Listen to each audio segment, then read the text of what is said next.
Во студиото на Здраво Македонија по 9 часот се дружиме со Томислав Трајковски, дипломиран физиотерапевт, диригентката Дијана и Мери Илковска и фотографот Димитар Цацановски. Останете со нас до 11 часот. 9 часот и 10 минути. Велам добро утро во овој дел од емисијата за сите вас кои што подоцна се вклучувате на програмата на Канал 5. Верувам дека уживате во денешното издание на Здраво Македонија. Веќе си го пиете првото или веќе второто утринско кафе заедно со нас и ќе бидете со нас и до 11 часот и проследите сите разговори кои што ни следуваат во продолжение со нашите денешни гости. Но најпрво сакам да ја поздравам мојата драга колешка Бисера, која што ова утро е заедно со нас. Бисера, добро утро, како си?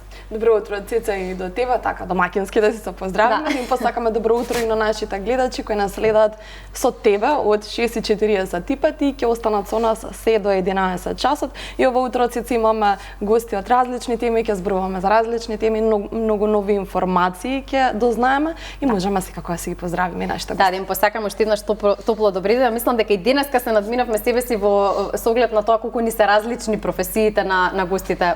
Но да си ги поздравиме уште еднаш. Веднаш до мене Димитар Цацановски. Димитар, добро утро, добро ни дојде. Добро утро, ви благодарам за поканата. Како си, како се чувствуваш во студиото на Здраво Македонија? Се чувствувам одлично, пред се многу добре дојдено. Драго ми е, ти направивме кафенце, Александра ти го подоцна, се надам дека ти се допаѓа. Ќе го пробаме допро. Благодарам сепак, да. Добро, интересно е што прв пат ова е твое прво телевизиско гостување, многу ми е драго што Здраво Македонија има ексклузивата, бидејќи јавноста допрва ќе слуша за теб. Да. Ви благодарам. Да, веднаш до тебе ние Дијана и Мери Илковска. Добро утро и за вас, добро ни дојдов. Добро утро, добро ве најдов. Ви благодарам за гостопримството, за убавата енергија во Канал 5 како и секогаш. Да, ви благодарим и вам за убавата енергија која што вие пак ја носите. За вас нема кафе, но вие не сакате. Не, јас може ке се го испив своето, зашто не можам да отворам очи ако не се напијам. Прво ми е утринското многу рано. Па станувам рано, но добро, тоа ми е ритуалот, морам да. прво кафе да се напијам за да може да почне се понатака. Да. Во вашиот живот професионален, за жал се случуваат многу работи за кои што ќе зборуваме во продолжение, во едно ќе најавиме и концерт, да не биде дека само за непријатностите зборуваме, но многу ми е драго што ја прифативте поканата и што прифативте јавно да зборувате за работи за кои што можеби не се зборува толку јавно, сето она кое што се случи во Филхармонија, но ќе откриеме нешто подоцна за тоа. Така, да. И веднаш до вас ние Томислав Трајковски. Добро утро и за вас и добро ни дојдовте. Добро најдов. Како сте вие? Одлично, фала ви на поканата во прекрасното студио на Канал 5, баш се чувствувам како дома да сум. Да, вие не сте ни биле досега во студиото, ако не се лажам. Ние само бевме на кај вас, односно доаѓаме често кај вас, поделуваме совети и препораки кои што вие ги нудите како физиотерапевт, но ова утро ете вие сте кај нас и да споделиме нешто и од вашиот приватен живот, за разбира. Секако, фала. Да. Дијана, ќе почнеме веднаш со вас. Во јавноста се појави информации дека на почетокот на годинава Филхармонија ве отпушти, ви беше забранет пристап до зградата, а вашиот профил како диригент беше избришан од веб страницата. Да. Прво, дали ова вистина и како ова вие го доживеавте и лично и професионално? Се разбира дека е вистина, инаку не би излегла во јавност со информација ако не е вистината. Како го доживеав? Тешко е да се одговори во неколку реченици. Како го доживеав? Мислам, како секој друг уметник како би го доживеал, како би се почувствувал да се најде на жолто ливче, да го најде своето име и презиме, дека му е забранет влез во институцијата докаде што вчера работел, каде што вложил толку труд, толку љубов, толку убава енергија, со совршено работно досие. Се разбира дека не ми беше пријатно, се разбира дека беше огромен шок. Прво, ми требаше време да го isprocesирам целиот момент, дека вакво нешто се случува во уметничка и во културна институција, каде што треба да се зборува за креација, за убаво, за уметничко, за нели, за развој.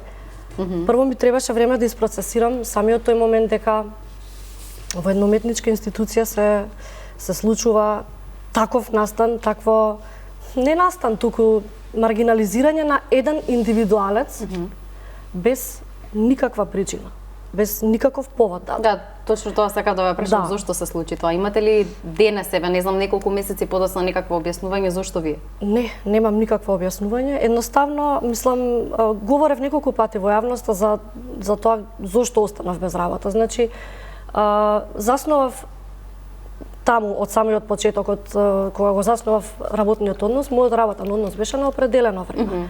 Но над 2 години се навршуваат тие 2 години што мора да ги имате за да се побара законска трансформација од определено на неопределено време.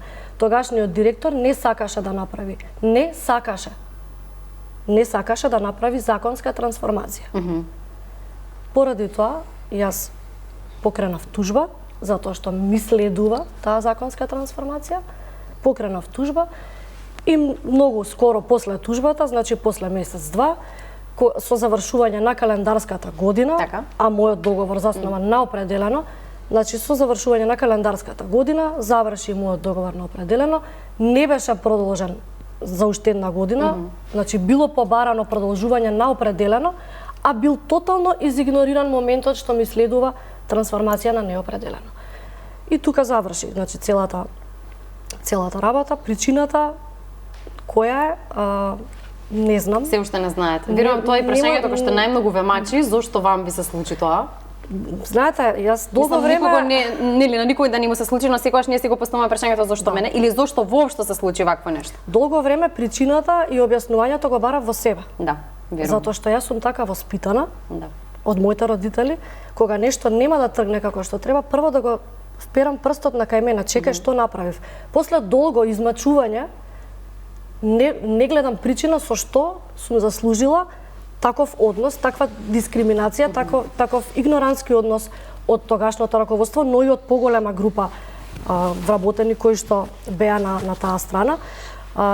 Независно, значи не можев понатака да се измачувам со таа работа затоа што знам дека освен тоа што напредував во својата кариера и покажав амбиција дека сакам да напредувам како диригент, што не знам тоа дали е греф некаков, ако вие сте завршиле високо образование и магистратура и сте посетувале еден тон мастер класови, сте биле гостин диригент во повеќе европски земји да гостувате, дали е греф во својата земја да се гледате како млад перспективен диригент? Па ако е тоа греф, јас не знам што да кажам.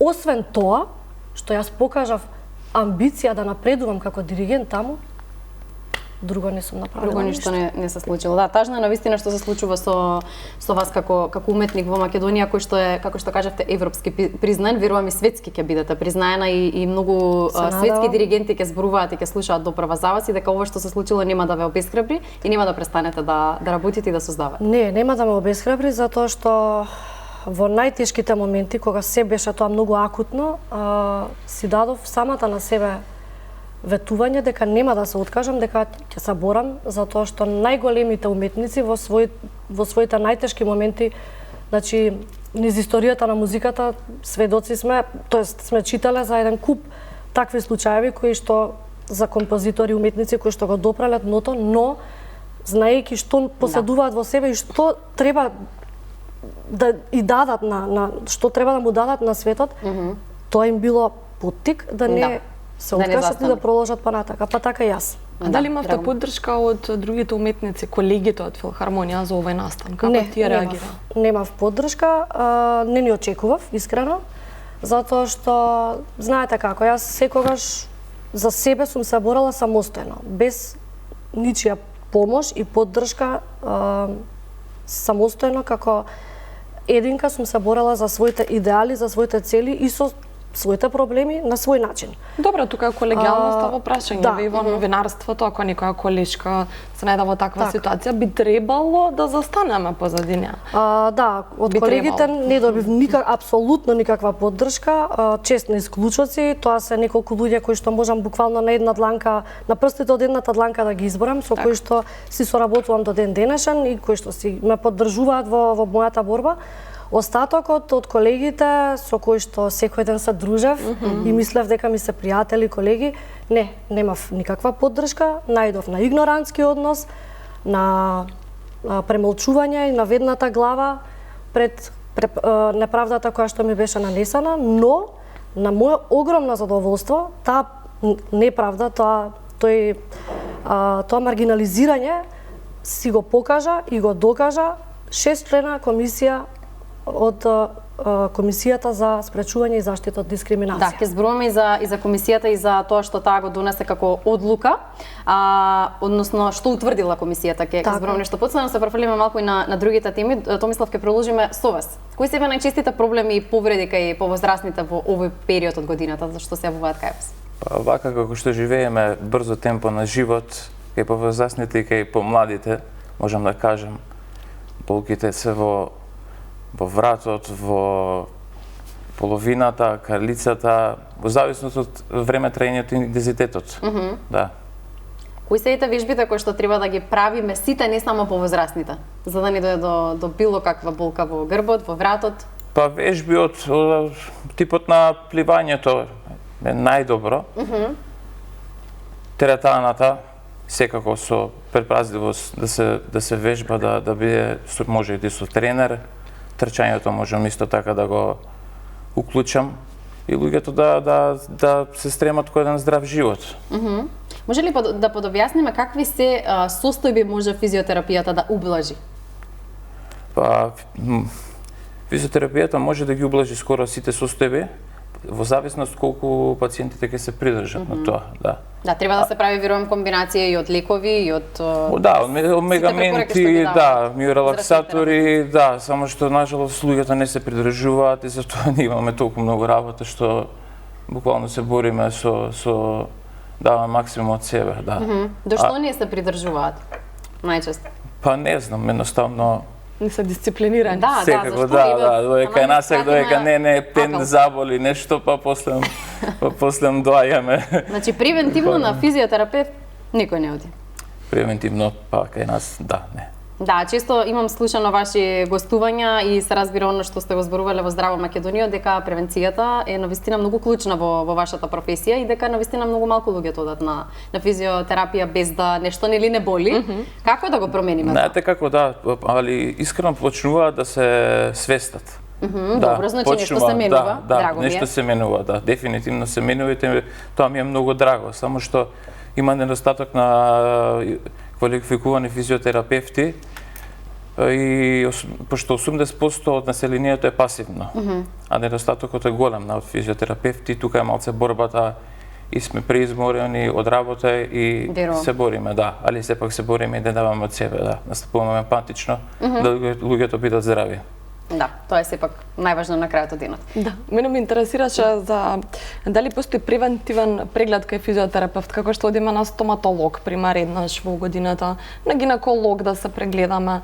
Постои ли кај физиотерапевт? Па еднаш во година да се провериме, а не мора да имаме болки. Да, постои. Знаете, дури некои луѓе што не биле никогаш на физикална дури масажа, кога ќе дојдат, онака викаат, леле, како имам крила да ќе полетам, како се чувствува, вика, ова е тоа што ми треба, да, вика, дури сега ќе почнам и да вежбам и ќе си доаѓам и на терапија и така, многу ми е баш драго кој ќе го слушнам тоа. Така, добро, значи треба подисциплинирани да го слушаме физиотерапевтот кој ќе ни даде одредени вежби, препораки да се почитуваат за на крај да бидеме здрави. Така. Така. Може да го активираме малку Димитар, додека не ни заспал. Димитар, неодамна за прв пат се појави твоја фотографија на билборд со работка со Тони Зен и Слаткар.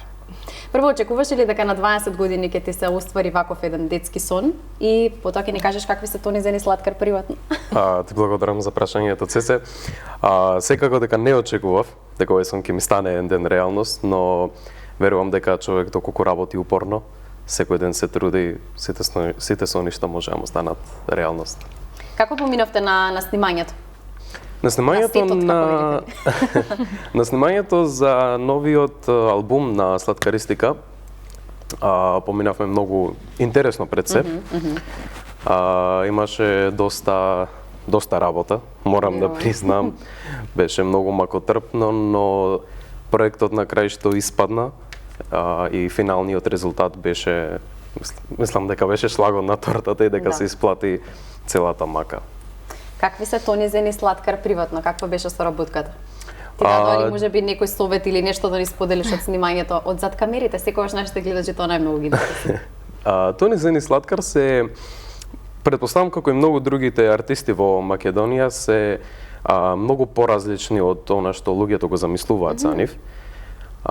Многу се како да кажам, Едноставни? многу се едноставни луѓе, да. Сите повеќето луѓе во Македонија за артистите конкретно мислат дека се како да летат во облаците, да кажам. Дека се нескромни. Да, дека не се скромни, но не, напротив, имаше многу исти како да кажам, бевме исти. Не се осеќаше некоја разлика помеѓу артисти и јас како фотограф на сет. Еве ќе се навратам на прашањето. Се многу културни луѓе пред се. Да. Убаво да се слушна, Тони Зен ни беше гостин, може повторно да ни дојде, зашто да не е Слаткар, го очекуваме кога ќе реши да стане рано, да дојде во Канал 5 и во Здрава Македонија, има и убав повод, убав концерт направија, навистина доста работи може да се раскажат. Кога започна твојата приказна со фотографијата, бидејќи имаш 20 години, а веќе имаш сериозни проекти за тебе? Да. Приказната со мојата фотографија започна уште на 13 години. Браво. Кога за прв пат почнав да фотографирам уште со мобилен телефон, верувам дека и секој еден фотограф така има почната. Сите така почнувам. Да, додека се вроди љубовта, точно. Потоа ми стана се поголема пасија од ден на ден, сакав да истражувам нови кадри, нови перспективи, нова боја.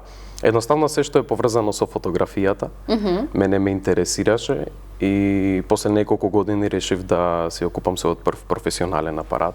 Браво. Па потоа уште еден професионален апарат И цела опрема, светла, и цела опрема, има таму да не обяснам. И еве денес сум веќе тука каде што работам како и фотограф и видеограф. Да. Одлично. Ќе продолжиме да зборуваме на тема фотографија, ќе се префрлиме повторно на Дијана. Бисера, ако сакаш повели, да.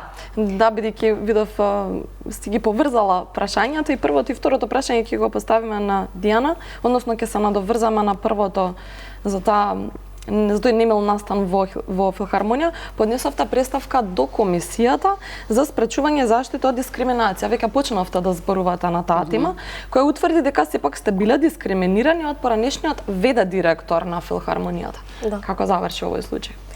Така, значи поднесов представка по долго размислување за тоа што се случи, барајќи ја вината, како што кажав и преска, барајќи ја не вината, туку причината која е, што е, како е, но по долго размислување решив да самостојно да се борам како и секогаш,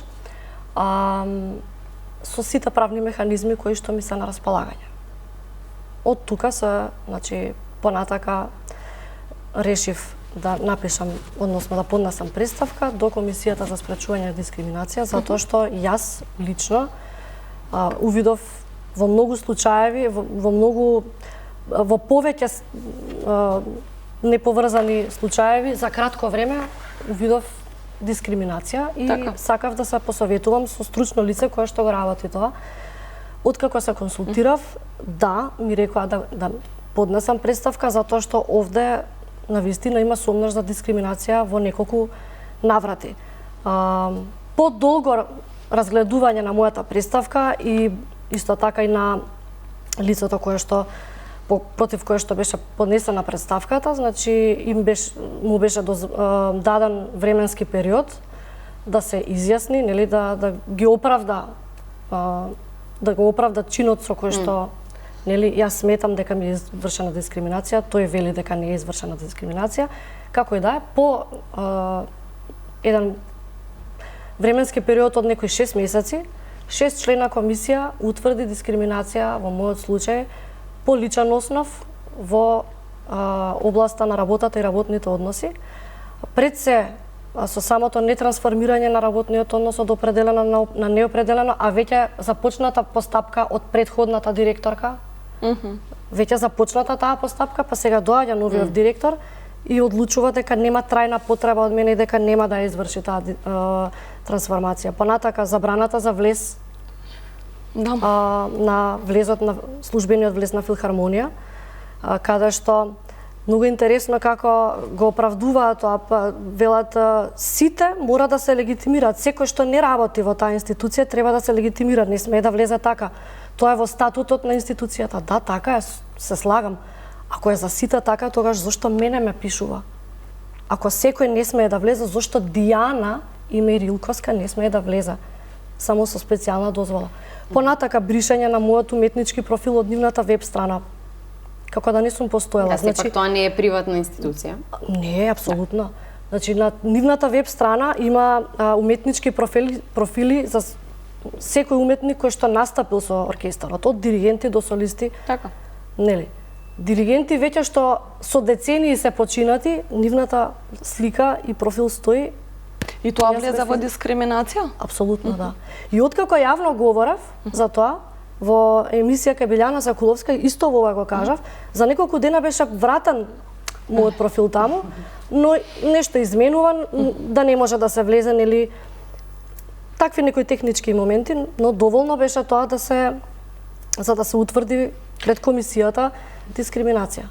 Така што носи ли со некакви последици оној кој што ја врши дискриминацијата? Во конкретен случај кај вас било утврдено од ВД директорот дека ја направил. Да, беше утврдено. Се сноси ли со санкција да не биде иден директор или не знам, постои ли некое друго, значи нешто друго каде што се казнува на некој начин оној кој што врши дискриминација? Значи во рок од 30 дена од донесување на одлуката треба понаредниот ВД директор да ми се извини мене. Така. Ако не го стори, значи комисијата за спречување и заштита од дискриминација вршат мониторинг цело време на случајот. Ако тоа не го стори во рок од 30 дена, самата комисија, јас повеќе немам, на моје огромно задоволство, немам веќе ништо со тоа. Значи самата комисија води прекршачна постапка, така што предпоставувам, да, дека ќе има санкции, но не би навлегувала во тоа, затоа што тоа е веќе за мене завршена приказна. Мене ми беше важно. Штетата е веќе направена. Тоа сакам да го кажам и со посебен акцент, дека мене не ми беше важно, не ја направив оваа представка, не ја поднесов представката за да биде некој санкциониран. Јас не сакам никому да направам штета, иако мене ми беше нанесена огромна штета, не само мене, него на целото моје семејство. На моето дете, на мојот сопруг, на мојата мајка, татко, брат, сестра, сите. Што изгубиле работно место? Сите страда. Јас не сакам тоа никому да го направам. Значи не сакам никој да носи санкции. Мене ми беше важно. Зошто го направив тоа? Заради лична сатисфакција. Затоа што сакав да ми се прво да си покажам и докажам сама на себе, а и на пошироката јавност, дека она што го зборував цело време и пред да ја изгубам работата, затоа што таа дискриминација, тој супресиран некој однос неубав, го чувствував јас веќе последните 6 месеци пред да изгубам работата од истите тие луѓе. Сакав да си докажам сама на себе, но и на пошироката јавност дека тоа што го зборувам не е моја халуцинација, не е фикција, не е не знам, сон, туку е реалност. И заради тоа сум многу среќна, затоа што се покажа дека вистината ја говорев цело време. Да. Дијана, можеме ли некако позитивно да го завршиме овој разговор, односно оваа тема, да испратиме убава порака и убав апел до сите млади кои што се трудат да создаваат, а сепак во животот наидуваат на разноразни пречки? Така е, ова представка што беше поднесена во Комисијата за спречување дискриминација и заштита од дискриминација и нивната одлука е на еден начин и поставување пример и за младите, во иднина за младите уметници, дека не треба да го премолчуваат и да го трпат она што ќе бидат шиканирани, ќе бидат маргинализирани затоа што тоа ни е нас во ДНК-то, да не го премолчуваат, да бидат храбри да се борат за своите цели и идеали. Значи, на еден начин и ова е некаков пример за младите, нели, но и за оние кои што ќе се решат да застанат зад една институција, без разлика дали е државна или нели, дека носат одговорност пред се за човекови права, да не нарушат ничие човеково право, затоа што тоа е најголемиот грев што можете некому да му го направите. Да. Позитивен пример што сакам да им го пренесам исто така не само на младите уметници, него на секој еден човек кој што се соочува со било каков немил настан или предизвик, еве, како да сакаме да го наречеме, најпозитивно еве речено, предизвик, да си го исполнат времето. Знаете како велат, времето ги лечи раните. Не ги лечи времето раните, туку раните ги лечи со што ќе го исполните времето. Јас тоа време од еве, изминативе 10 месеци го исполнив со апсолутна природба, значи во секоја смисла. Браво. Почнав да спортувам активно, Браво. значи секоја сабајле по 4-5 километри трчам, значи джогирам. Затоа вие сте расоната повеќе од нас. Многу ми помогна за да ги пребродам сите работи. Да. Мора да се најде некој филтер, вака народски Така е, кажем. обкружување со позитивни луѓе. Јас ја имав огромната среќа да бидам цело лето обкружена со две прекрасни дами, мојата Биле и мојата Жане, кои што ми беа огромна поддршка, кои што веруваат во мене, кои што ме бодреа сето ова да прерасне во една креација и како што и прерасна. Се ова што се случи на крај прерасна во една креација. Тука настана и новото дело Дон Кихот во Скопје, за кое што ќе зборуваме за тоа подоцна. Имаме уште многу малку време до рекламите, таму уште едно прашање за Томислав. Многумина мислат дека тренингот и физиотерапијата се исто, но каде е разликата? Па разликата е во интензитетот на тренингот и во движењата. Сега има луѓе што си вежбаат рекреативно, одат во теретана, трчаат, пливаат, без разлика тенис играат, да. И ако неправилно прават, тука доаѓа до повреда.